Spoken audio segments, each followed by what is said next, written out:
You're going to shoot him anyway, I'll save you the bullet.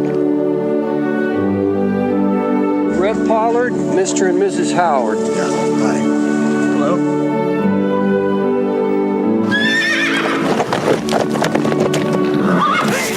Of course, it's nuts. Well, at least he wasn't expensive. Every horse is good for something. You don't throw a whole life away just 'cause it's banged up a little. He just needs to learn how to be a horse again. How far do you want me to take him? Till he stops. Let's see what you got, boy.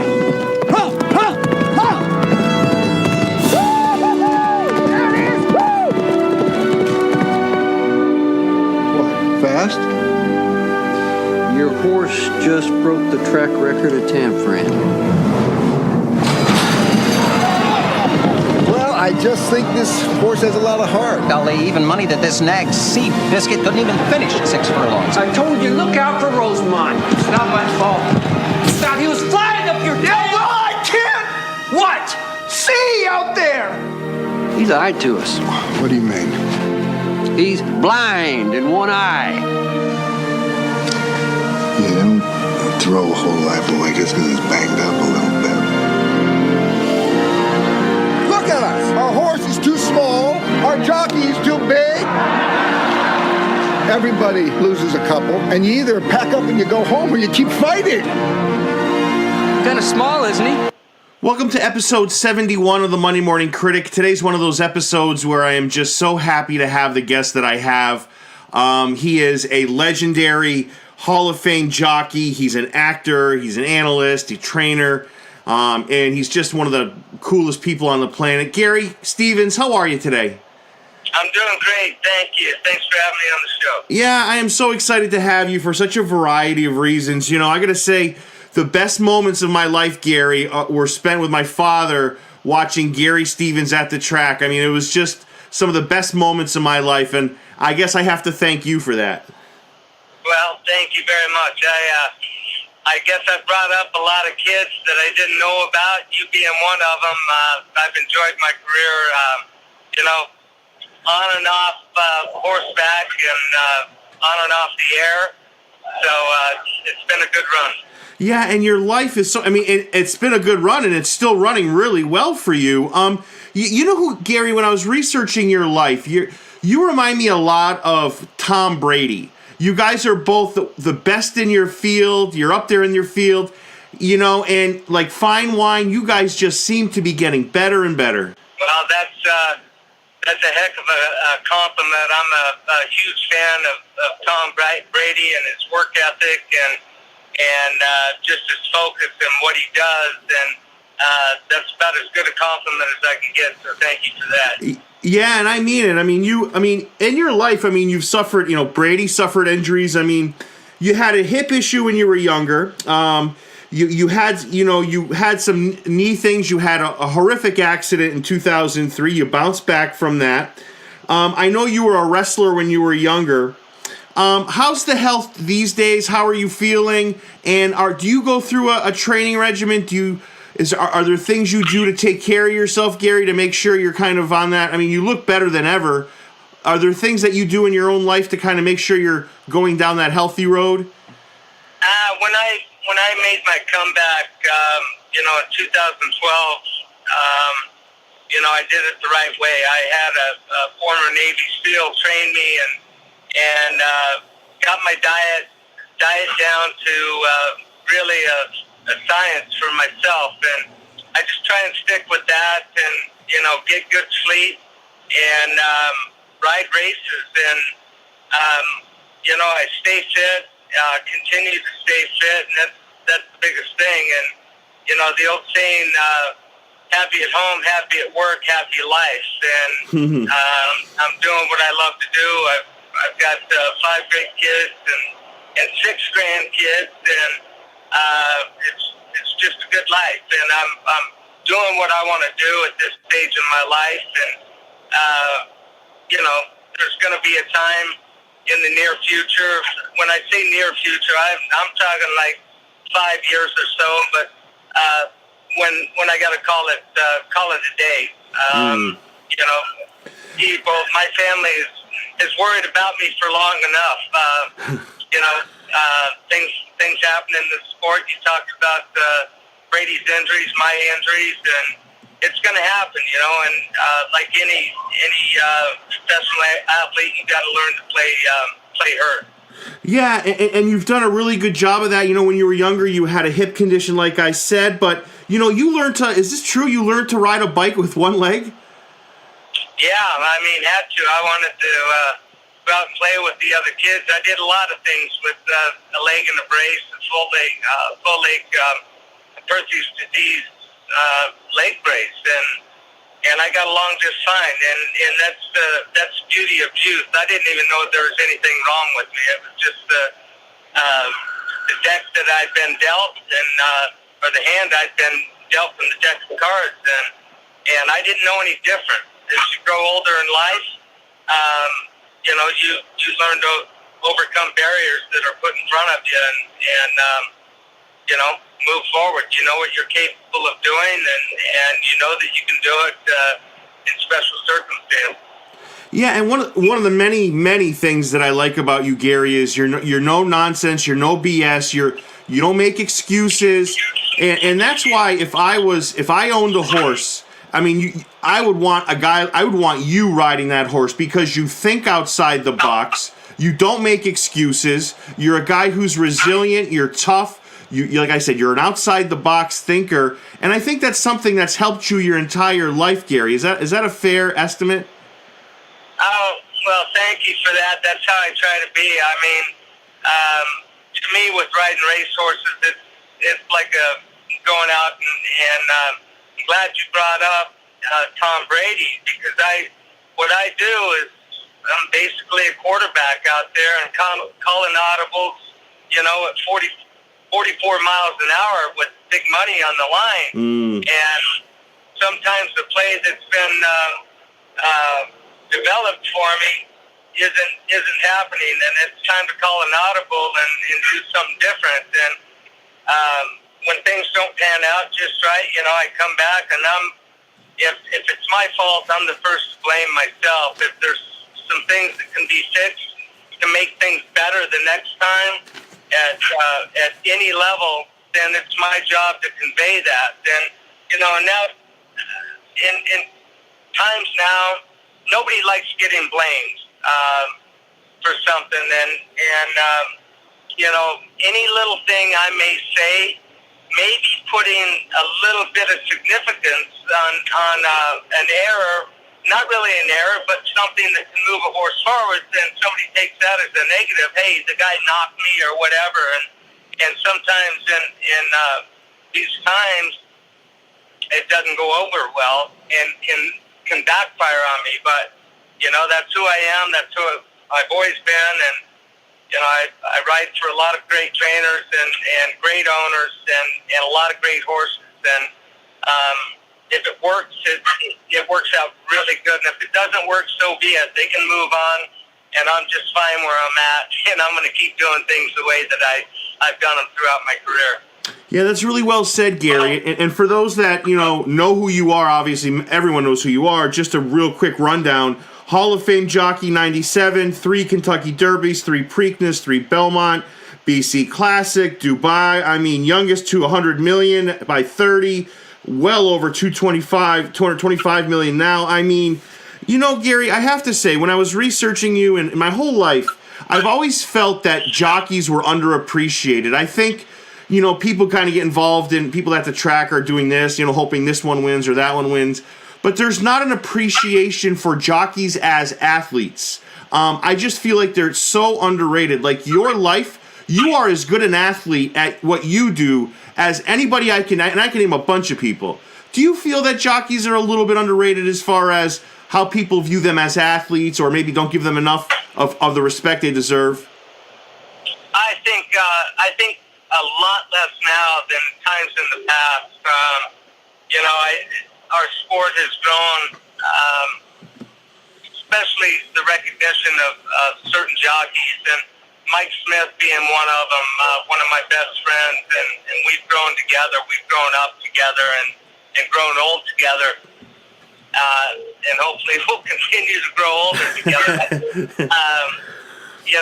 We've got a lot of friends that are professional athletes that have seen the way that we operate and see the way that we prepare ourselves mentally and physically, and we've hung out with a lot of these guys and put them through a lot of the regimens that we go through daily.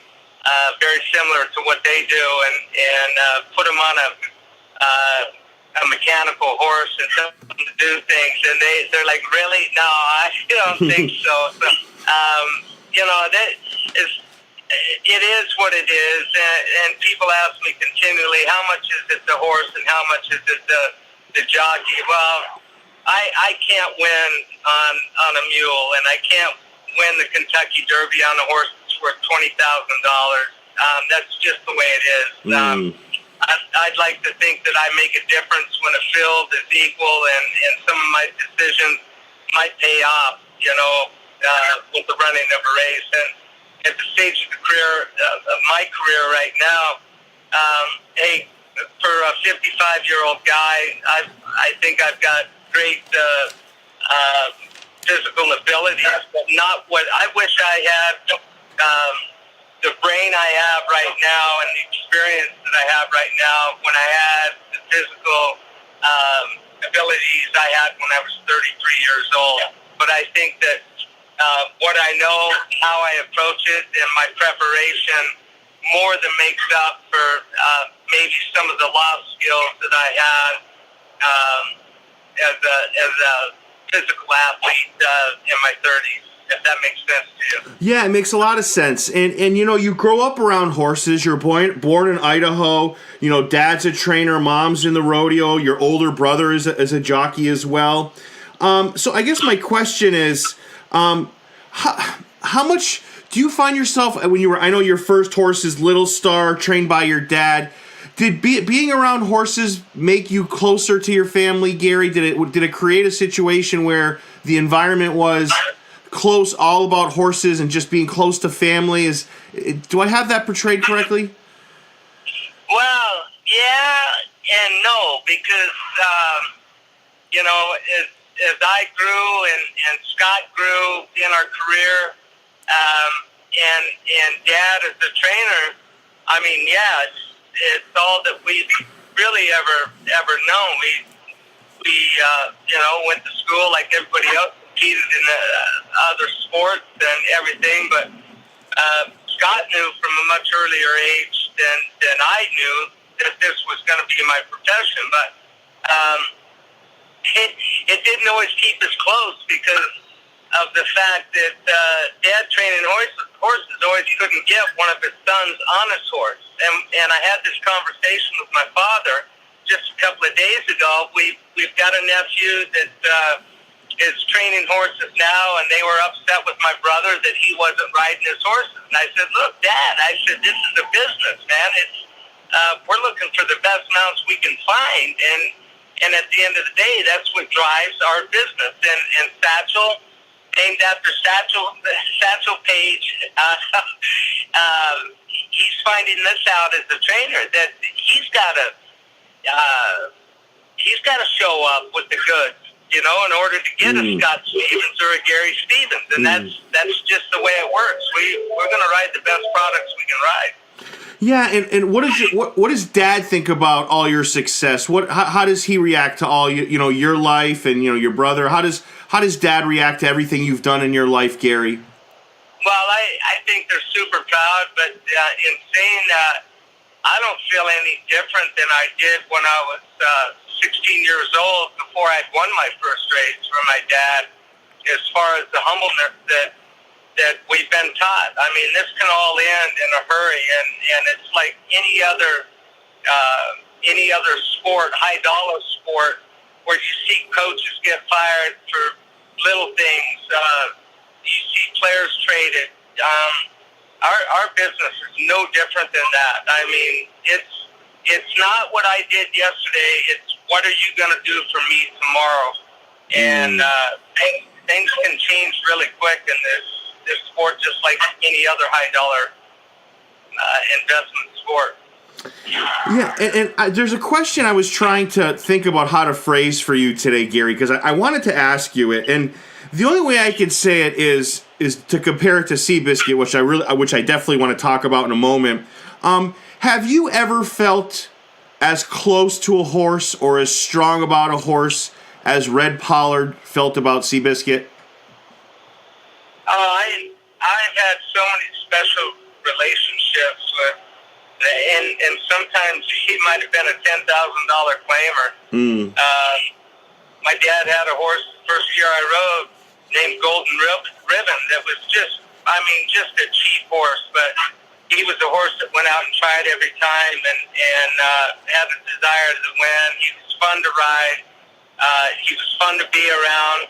Silver Charm, I had a relationship with him that I really had with no other horse until I rode a Holder, who won 3 championships, and I won a couple of Breeders' Cup races on her, and man, it was like she had telepathy, and whenever I would think of where I wanted to be in a race, or I wanted to be inside, outside, I didn't have to point her.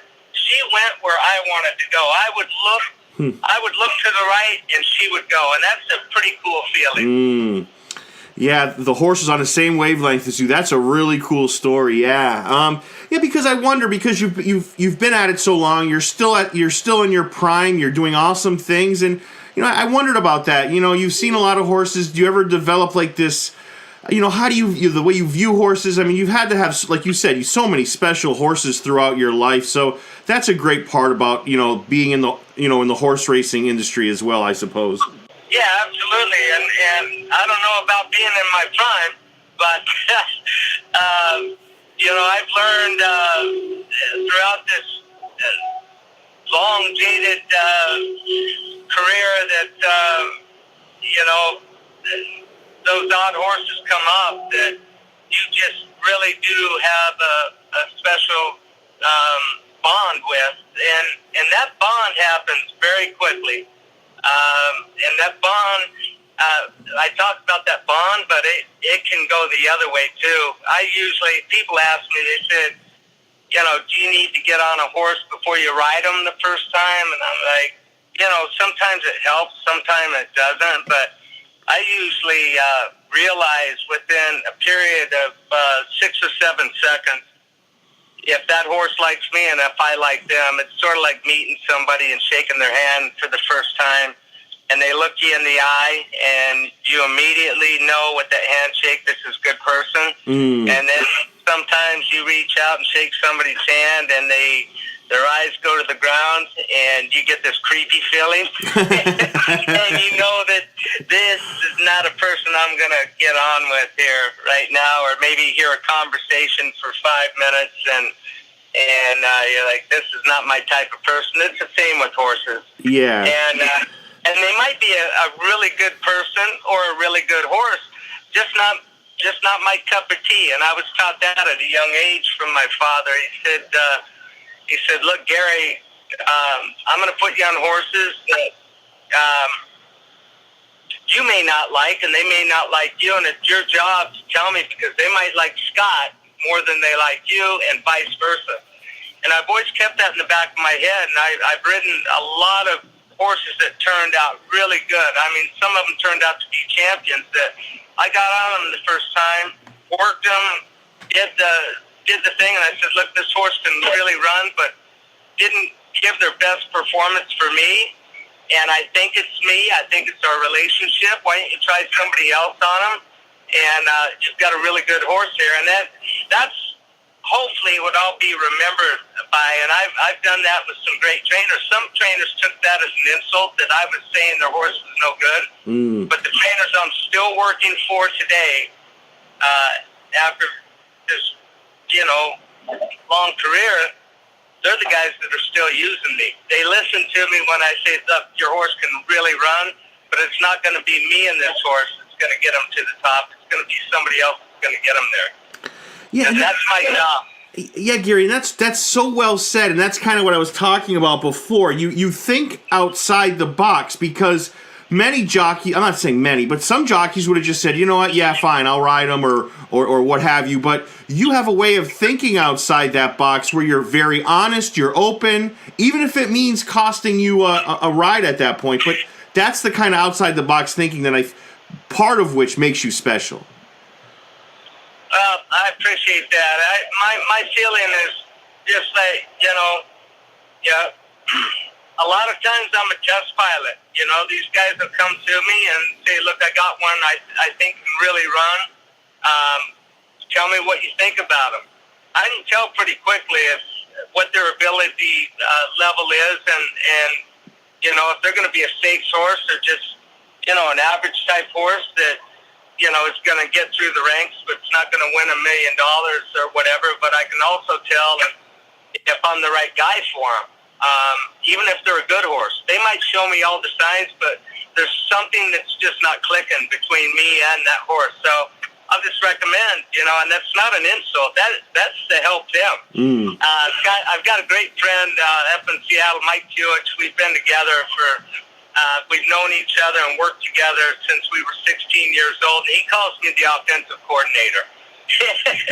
And he just loves that, when I say, look, you got this thing, can run. She needs to drop in class a little bit. She needs this guy and not me, or this one is all me. We're going to have a lot of fun with this one. And I'm going to be the quarterback. I'm going to go from offensive coordinator to quarterback for a long time on this one. So yeah, that's really well said, Gary. And one of the things I wanted to ask you was, we talked about Tom Brady earlier, and this is me talking. You're a very humble guy, and I'm not trying to overdo it because I'm being sincere here. But if I saw you in the locker room and I was a jockey and I was just getting into the sport, or maybe I was in the midst of my career, I'd want to. And I know horse racing is competitive. Everyone's trying to get the best results for their owner, for their trainer. I get that. But I would also be trying to pick your brain. I mean, if I was sitting next to Gary Stevens, I'd say, you know what? This guy knows pretty much everything that, I could use to help me become a better jockey. I'd want to pick your brain. Do jockeys do that? Do they pick your brain, or is it just so competitive that something like that never happens?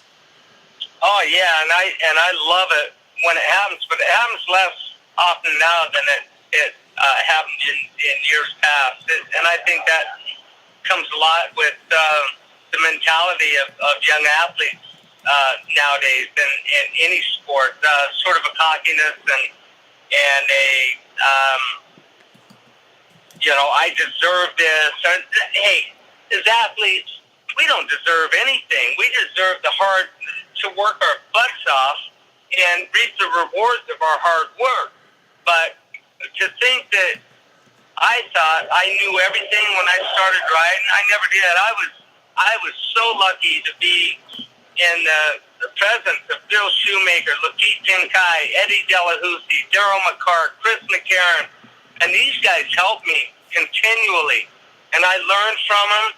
And that's just a handful. There's Angel Cordero. There's a guy that pressed me that was my age, Jose Santos, who's in the Hall of Fame now, and we made each other better. But I studied film. I watched these guys. I took any advice that they had. And a lot of these kids nowadays, you try and tell them something, and they look at you like, what's this old man talking about? And I just walk my own way. I said, well, I'll leave this alone. That's enough of that. And, and then the odd guy shows up that's got a gift that is old school and wants to learn. And that one kid is Drayden Van Dyke that has sat in between Mike Smith and I for about 6 years, and he just keeps getting better and better and better. And it's fun to watch, man. And he's a good kid. And there's a couple kids out here in Kentucky right now that one of them I rode with at Oakland Park. Nobody's ever even heard of this kid, Edgar Morales. Remember that name. Mm-hmm. He's gonna be somebody special. He's like 17, 18 years old, and he's like a sponge that's just wanting to take in anything and everything you can tell him. And his eyes just focus on you and glisten when you say something, and that's cool. Yeah, You know? and Gary, I got to say, anybody that's not listening to you, that's not listening to Mike, they're fools. They're absolute fools, because it's like I said, and I'll go back to another analogy. It's like being in a locker room with Jordan or Brady, and to not pick people's brains, they are hurting their own careers. And we could be talking about horse racing or accounting. If you're not going to the best at what people, you're the best at. Like, there's nobody I would go to but Gary Stevens if I wanted to be a great jockey. And if I had that opportunity, I would be picking your brain nonstop to the point where you have to say, look, get away from here, I'm calling the cops. Like, that's how much I would be asking you for your advice. I witnessed another thing over the winter, riding in Hot Springs with Ricardo Santana, who rides the majority of Seabiscuit's horses. And this guy, I mean, he won his 1,000th race towards the end of the meet there, and his horses ran out $4 million in Hot Springs, Arkansas, over a 2.5-month period. And what I witnessed, I watched a Muhammad Ali go from, amateur boxer to world champion, and that's what I saw, and he doesn't even know it. His attitude has changed in this game. He's just a pleasant kid to be around, and so gifted. And everything has just come together. And I told him at the end of the meet, and it's fun to watch. And I think that a lot of these kids are so competitive, and even some of the middle-aged athletes, maybe they don't want to share things, but man, I love the competition of people making athletes making other athletes better by competing against each other. And when I used to ask those guys, they'd share with me, and I don't keep too many secrets to myself if the guys ask. One little thing, one little tidbit that can make them better, that has helped me, I'll tell them.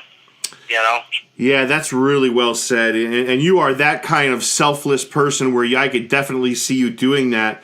And let me bring you back to 2003. So in Arlington, you have this ugly fall, collapsed lung, kicked in the head, fractures.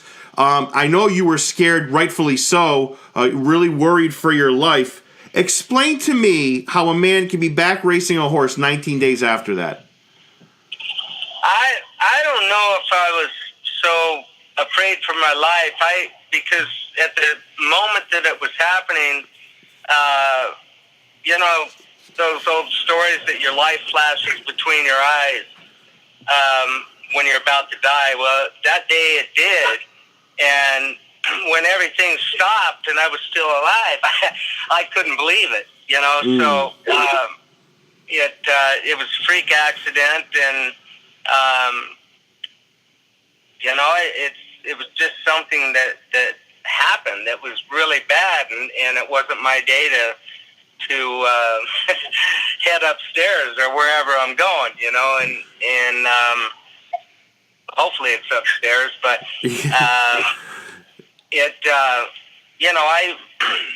they took the chest tube out of me, and I was okay. I had hairline fracture of T5 and 6 and T9 and 10, and there was no danger of paralysis and everything. And that horse that did that to me that day, he was the first one I rode back 3.5 weeks later, was still a patch from the wound where they had the chest tube in me. So that old saying, get back on the horse, that's what I did.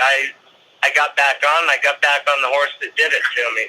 So. Oh my God, Gary! I didn't know that. Gary, you got back on the same horse that ended up the one that would drifted and was responsible in the 2003 accident. I didn't know that.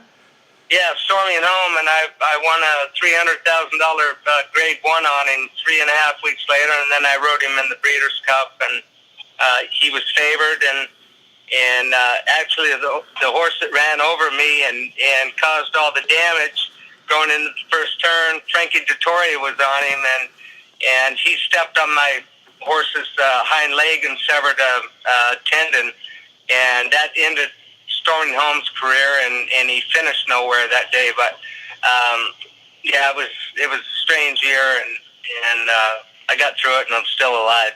Yeah, and you are going upstairs, by the way. So let me be clear. I'm confident you're going upstairs. So All right. of all the race, all the amazing races you've won and continue to win, which one felt the best for you, Gary? Which one is the one? And I would imagine it's like winning a Super Bowl or winning a World Series. I mean, but it's even better because it's you, almost like maybe winning the Masters golf tournament, I suppose. But it's got to be exhilarating. Which one for you was the best, the sweetest? Well, that's a really difficult question because there's been more lucrative races I've won than the Kentucky Derby. But my first Kentucky Derby I won on winning colors was like a feeling I've never had in my life. So that was it. But then I got this hunger to do it again, and the second Derby was better than the first, and the third was better than the second. So I'd love to get a fourth. Yeah, and I think you're gonna. I think you're gonna, Gary. And I have to ask you. You come out of retirement in 2005. You spent some time as an analyst. You spent some time, reflecting. Gary, how much did that help you, that time off? Maybe you healed a little bit. You're an awesome analyst. You really know how to break things down.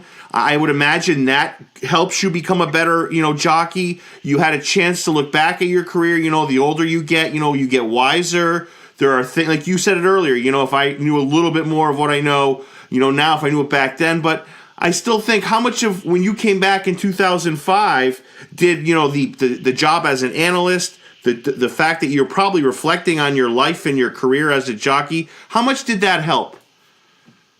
Well, look, first of all, my body and my mind were worn out of just going hard since 1979 and with no breaks except for injuries. That's, as a jockey, they say, "What's your season?" I go, "Year round," and people go, "No way." And I say, "Yeah." When after Breeders' Cup, we had to Japan and different places and ride year round. I mean, it just doesn't stop. So really, the only time as a top rider you get for a little bit of a rest is through injuries or suspensions, and you don't want either one of those, because coming back from an injury and rehabbing is tougher than doing the job that you actually do, because you're going to have to come back and prove yourself. So you're getting after it from day one if you want to come back at the highest level. So it's not really a rest. It's harder than the normal day competition. So I don't know. Stepping away and working as an analyst, it helped me in a couple different ways, because I was able to rest, and it was like a 7-year vacation for me as far as letting my body. I was able to eat what I wanted to eat, and working as an analyst, I started looking at races in a different way. More in depth, because that was my job. I quit studying just the horse that I was riding. I was studying every horse in a race as if I was going to go out and be the quarterback and direct plays in a big race. And so I started breaking races down in a different way, and that helped me when I came back. And I didn't even realize it until I did come back, and everything was in slow motion. The plays were happening in my head before it actually happened. And that old saying that you think you've seen everything. Well, on the racetrack, you haven't seen everything until you think you've seen everything, and then something different will happen. And so I always keep that in the back of my mind, that you're like, nah, this in front of me cannot happen. Well, it'll happen. That's another ace in the hole that you have. When it does happen, you're ready for it. Yeah, that's really well said. And just changing gears here a little bit. I don't know much, Gary, but I know movies, and I'm going to tell you, your performance in Seabiscuit remains, and I swear I'm not saying this because I'm speaking with you, remains one of my favorite performances in any movie I've ever seen, ever. And I mean ever. Well, I was listening. I didn't know where you were going to go with that, but it was something I really wasn't, I didn't want to do in the first place. I was, making a lot of money at the time that they came to me about playing the part of George Wolfe and one of the leading riders in the world, and I didn't want to give it up. And when Gary Ross, the director, and all of them came to me, I couldn't turn it down. And I'm glad I didn't, because it opened up a lot of doors for me and changed my life in a big way, the way I look at things and whatnot. But they did a great job with that film, and I had great direction, great production, and met a lot of great lifetime friends through Seabiscuit, that has furthered my career outside of thoroughbred horse racing. Yeah, and I have to tell you, Gary, if I never knew anything about your jockey life, if I never knew about your horse racing background, I swear I would have said this guy's always been a top shelf actor. I mean, you got the looks to act. You know how to deliver a line, because there have been a lot of athletes that thought they were actors, and on screen they just fail miserably. You were just the opposite. You excelled. I mean, literally, Gary, and you're going to think I'm a real wuss, every time you spoke in that movie, it was always a big, important line. I literally think every time you give a line in that movie, I think I cry in every line you give. That's how motivating that is. They did Hollywood on that. They made G. Stevens a star. I didn't make myself a star, but thank you. I know I had some cool lines in that movie with the right people, and the right people. Toby McGuire, Jeff Bridges, so many of them, even behind scenes, William Macy, Chris Cooper, took me under their wing, and we just became a family, and it wasn't acting, it was just doing what I do, and being prepared to go out and ride a race. It was I loved it just for that fact. Yeah, I had to prepare. I didn't want to be the missing link of acting with guys that had been nominated and won Academy Awards, and if they said cut, and it was my fault, I'm costing everybody money. So it wasn't a lot different than riding races. When I mess up in a race, I'm costing a lot of people a lot of money, and if I messed up in a scene, if they said cut, just don't let it be my fault. I don't care whose fault it was, as long as it wasn't mine. So there was a lot of preparation, and when I hit a scene, it felt good. So. Gary, how are you received by the other? I know you just mentioned that, that movie's got such a wonderful feel to it. I must watch it. It's in my top 10. I must watch it 2 or 3 times a month, if not more. I love the feel of it. I love everything about it. Did they take you in? I know from other interviews those guys have done, they were really impressed by your ability. No, I think the cool thing about it is I didn't know them, they didn't know me, and we were all just who we are. And everybody has their background, everybody has their story, and it's pretty cool to get to know some of those people that are just plain people that's all they want to be. And and not regarded as a movie star or anything else. As just a kid who was raised somewhere simple and got lucky, and it's pretty cool to sit and talk with some of these people and share things, Yeah, that's well said. And you have, like I said, you have so many great lines in that movie. There's, when you talk about it's better to break a man's, leg than his heart, my God, I think I need like 4 boxes of tissues there. And, and at the end of the movie where you're giving Red some encouragement, towards the end of the race, what a special moment that is. Are there parts of you, and I know it's a movie, I get it, but I love movies, and this one's special for a bunch of reasons. It's one of the all-time best-selling DVDs for a drama.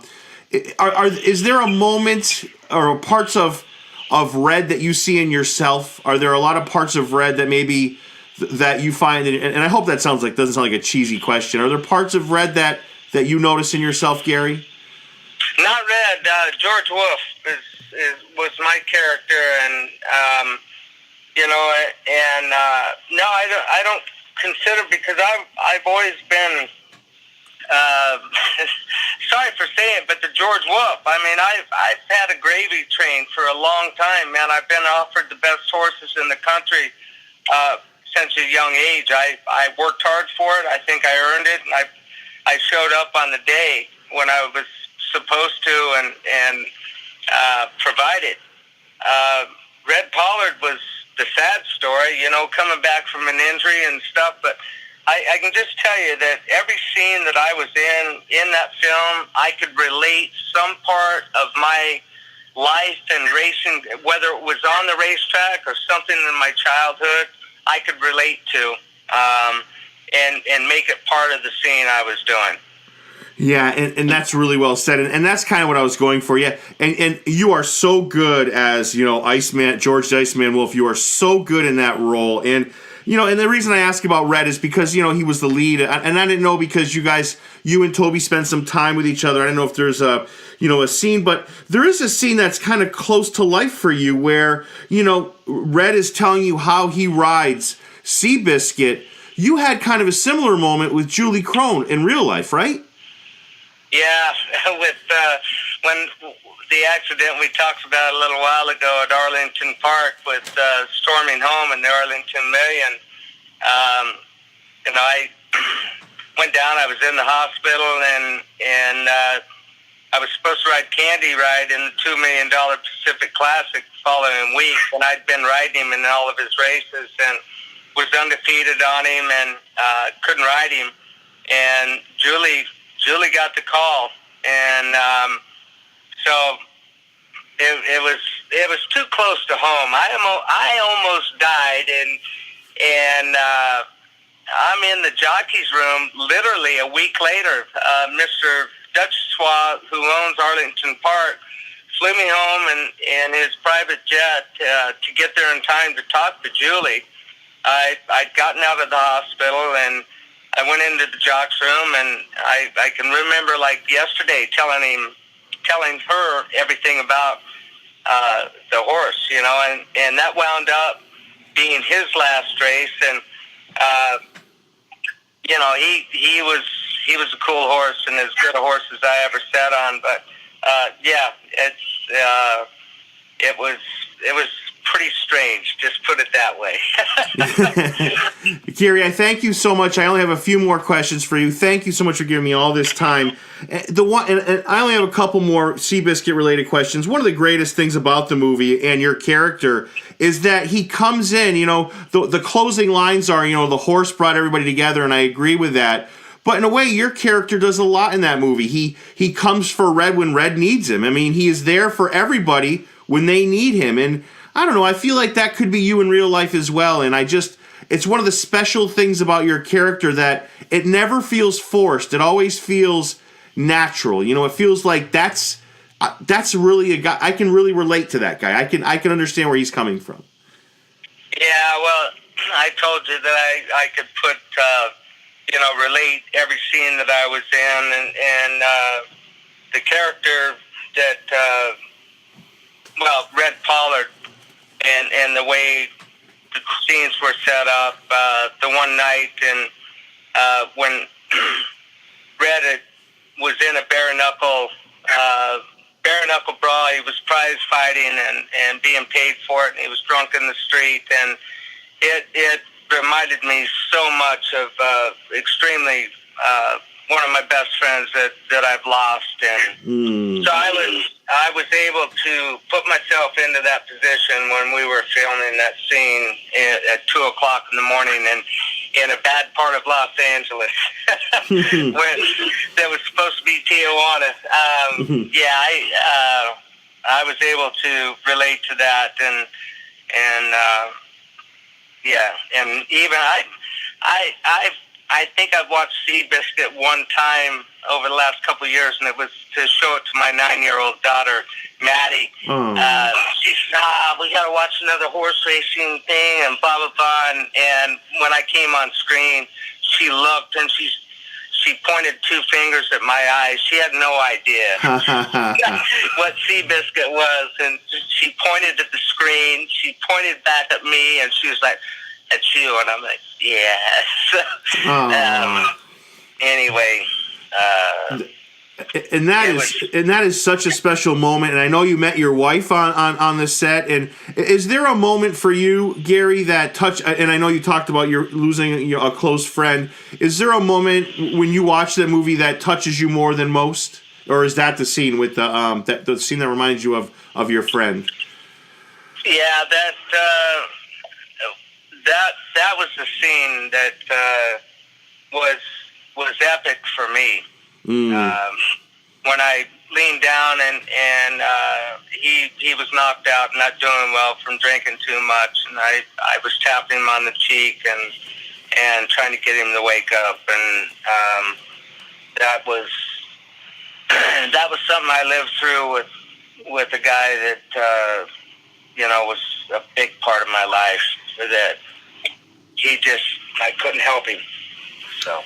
Yeah, well, I appreciate you sharing that, Gary. And your daughter must think the world of you, as is. I have to ask you this: what did she, after the movie was over, was she like blown away? Was she like, "That's my dad"? Like that must be such a great feeling as a dad.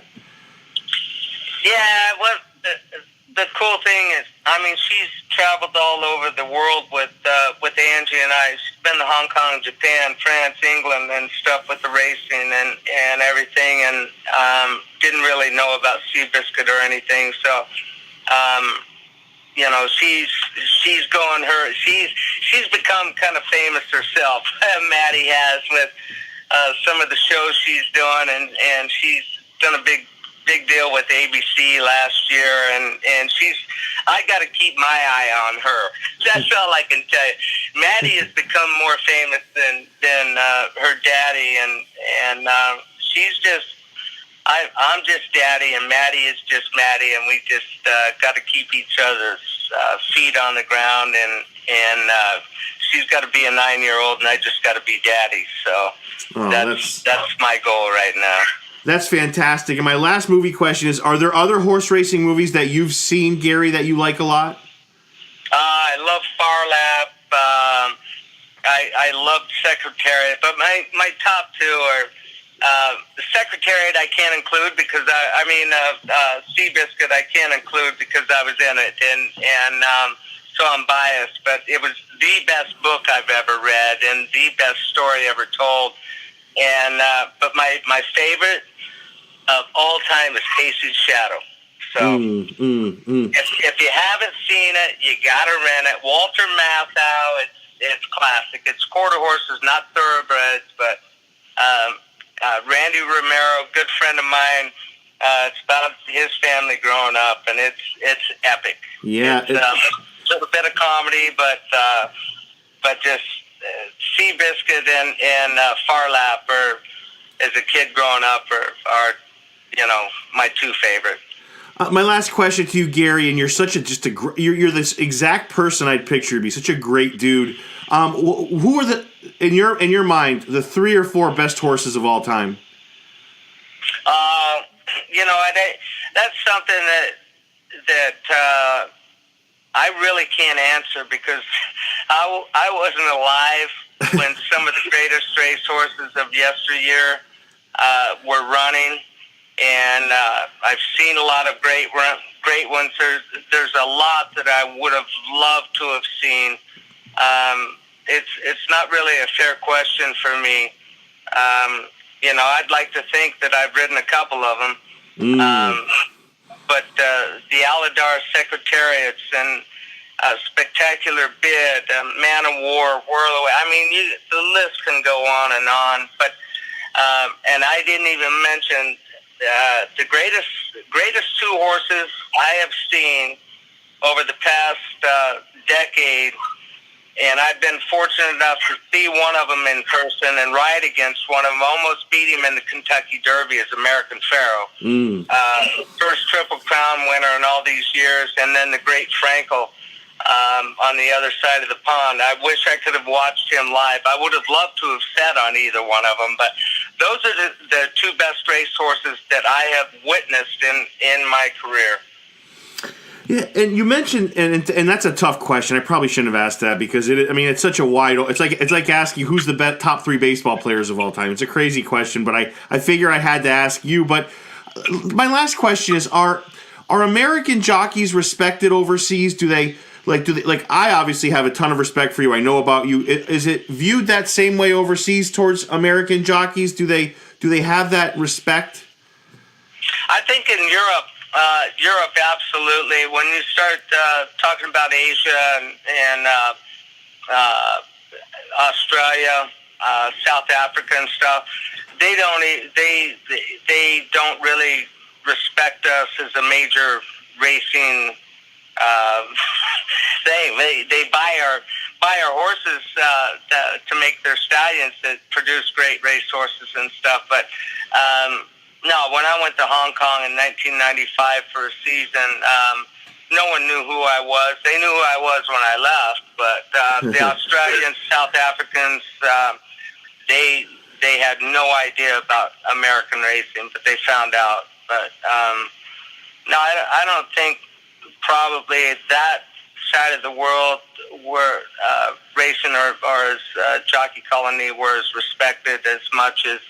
I respect so many European jockeys. I've been fortunate enough to travel the world and ride with a lot of these great riders. And the old saying that there's more than one way to skin a fish, that you can put that with jockeys too. See a lot of different styles and a lot of different ways to get things done. And that's one thing I've been blessed with, was to ride with those guys and use some of their tricks of their trade back over here in America. Is there a track around here, Gary, where you feel more comfortable than others? And I know that's almost like the best horses question, but is there a track when you're at it you feel maybe a little bit more comfortable than other tracks? No, I mean, as far as I have my favorite racetracks, but my favorite racetrack to ride in the United States is Belmont Park, and the reason for that is it's so wide and expansive that I think if you're riding the best horse, really the only thing that can get you beat is Jockey Air. I think it's the fairest racetrack in America, and it's so big and expansive that you can get lost out there. But if you get in some trouble, you can get out of it. You have time to get out and do what you've got to do. So. I love riding Belmont Park.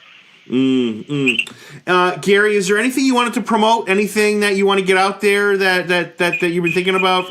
Maybe a race that you're going to be in, or anything you're thinking about? Well, obviously it's Derby week coming up, and I'm still waiting to find out if I've got my Derby mount or not. And I would say, if I haven't heard from now, I am waiting for a phone call tonight, but it hasn't come yet. And but I ride a really nice filly in the Kentucky Oaks a week from Friday, a filly named Sassy Sienna that I won the fantasy on, and she's sort of a sleeper, and she's tough. She loves to win races, but have a great new sponsor. For any farm people out there, it's Red Brown brand fencing, red brand fencing, and they fence most of the, well, let's just put it this way. The great mare Beholder and her baby, they go into a paddock every day that red brand fences that it's safe for race horses, keeps horses in, and the predators out, and they make huge donations to old friends, thoroughbreds in Lexington, Kentucky, where some of my best friends are there, and one of them being Silver Charm, the other one being Popcorn Delight, who everybody's going to go, who's Popcorn Delight? Well, he was one of the Seabiscuit, and the main Seabiscuit that did all of the gate scenes when you saw me riding him in Seabiscuit. So he's there too. So yeah, I'd like to promote them a little bit. Very cool. Gary, I hope you come back down the road. I could not have met a nicer person, and I thank you so much for coming on the show. I appreciate it. I enjoyed it, and maybe told you some things I haven't told a lot of people, but it was cool. Thank you. How you doing, Red? Georgie? You guys all right? There you go, boy. There it is. Have a nice ride, Johnny. Come on, Pops. Go on with it, Johnny. Go on. Yeah.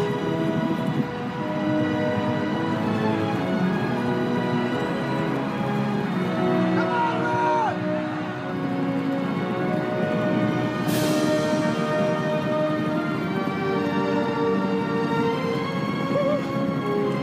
There it is, boy.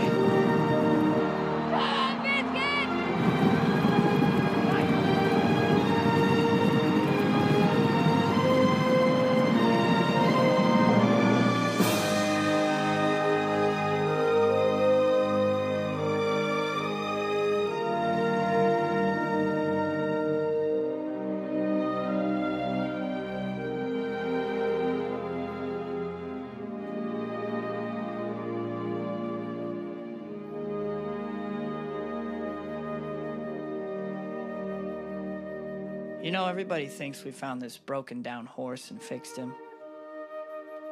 But we didn't. He fixed us. Every one of us. And I guess in a way,